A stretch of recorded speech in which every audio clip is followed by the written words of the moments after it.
All right, so today we're going to be talking about the endocrine system and specifically how it responds to exercise, both acute and chronic. So, as a refresher, the endocrine system is throughout the body, and it's just a series of glands that feed into the circulatory system and send hormones to the targeted tissue that they're supposed to go to.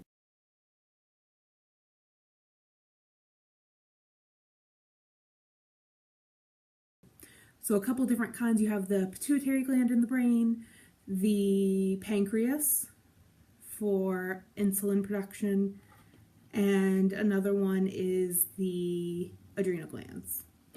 So I'm not going to be talking about the glands specifically, but more as the endocrine system as a whole and what exercise has an effect on. So first, let's talk about just an example of the pancreas.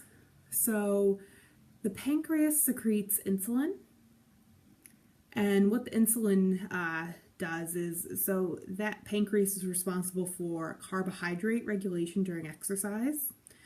And so in a normal healthy person, it works no problem. The body makes insulin, it's then converted into glucagon, it's used for energy, it's pulled from the bloodstream during exercise for energy.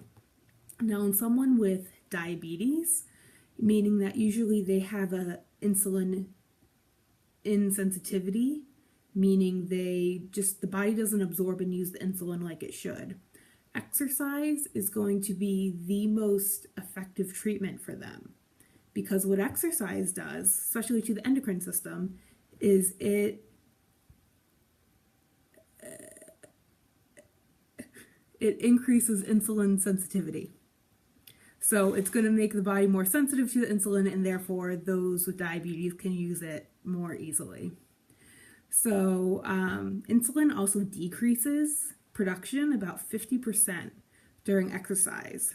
So that's how it gets the glucose from the blood rather than producing more insulin.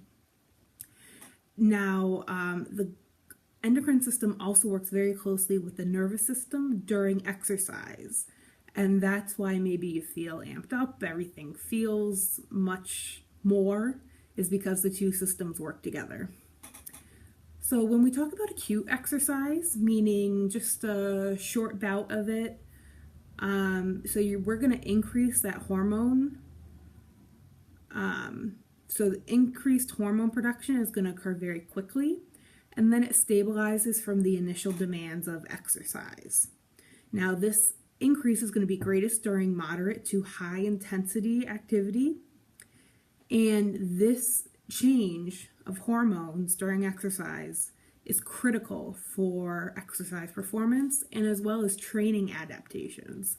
So if you have an athlete that is training for a big competition or big, like say the Olympics, any big race, this hormone change has a lot to do with how their body adapts to the increase in training.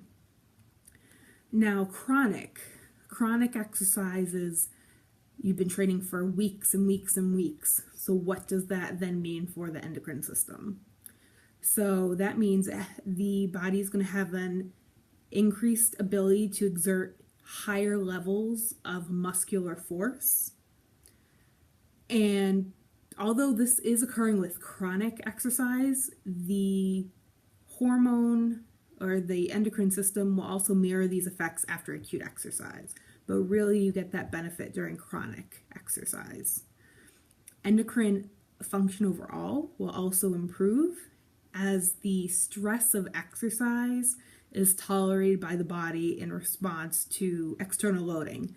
Say you're lifting weights, that just like a muscle will eventually adapt to the external force, so will the endocrine system and so will endocrine function. And finally, there are no changes in hormone function at rest. Really, it's occurring with the exercise, during the exercise, either acute or chronic. But instead, you're going to find changes in your hormone production and function through the improvements that reflect the current state of muscle tissue. So if the muscle is more conditioned, then the circulatory system is going to be improved, meaning the hormones get circulated to their target tissue more readily and easily.